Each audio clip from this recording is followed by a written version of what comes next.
Hi there, and welcome to another episode of Ask Tom. My name's Tom Whitlock. I'm a business development consultant for Clifton Asset Management. We're a team of financial advisors, pension specialists, and the experts behind the commercial finance option known as pension-led funding. In today's episode, we're going to take a look at the Small Self-Administered Scheme, or a SSAS as we often refer to it here at Clifton. It's a vehicle that a lot of our clients have used over the years for various different projects, and it's something that we've discussed at length on the Ask Tom channel. Before we get too far into the video, we'd really appreciate if you could take a couple of seconds out and make sure that you're subscribed to the Ask Tom channel.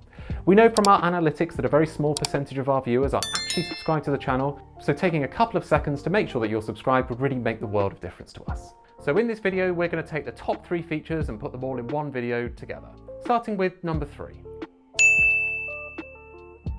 So one of the truly unique features of a small self-administered scheme is its ability to have multiple members. Now you can typically have up to 11 members of a SSAS, and that would normally be for the directors of the company that is the sponsoring employer. So when SSASs were designed back in the 70s by HMRC, they were very much done with companies in mind, with the idea being that you have multiple members being the board of directors or potentially spouses or children being brought in for legacy planning. The idea being that of course with multiple members they can take their individual pension funds and combine them into one central pension fund to use collectively. What could they use that collectively on? Well, why don't we look at the top 2 features of a SSAS to find out.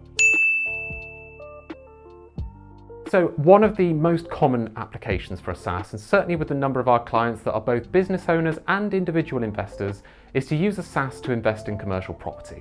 Now the specific benefits of course will be different for each individual client, and of course we would suggest that each one takes individual financial advice before taking this sort of project further. But generally speaking, the SSAS buying the property allows the asset to grow in a tax efficient environment. The rental incomes, whether it's the business paying that to their own pension or a business paying it to a prospective landlord, remain again in that tax-free environment and can be used for either the additional purchase of property or to fund a more traditional income in retirement, whether that's through traditional securities and equities or just as a cash drawdown going forward. Of course, we haven't spoken about the number 1 feature of the SSAS, which we here at Clifton use a lot, which is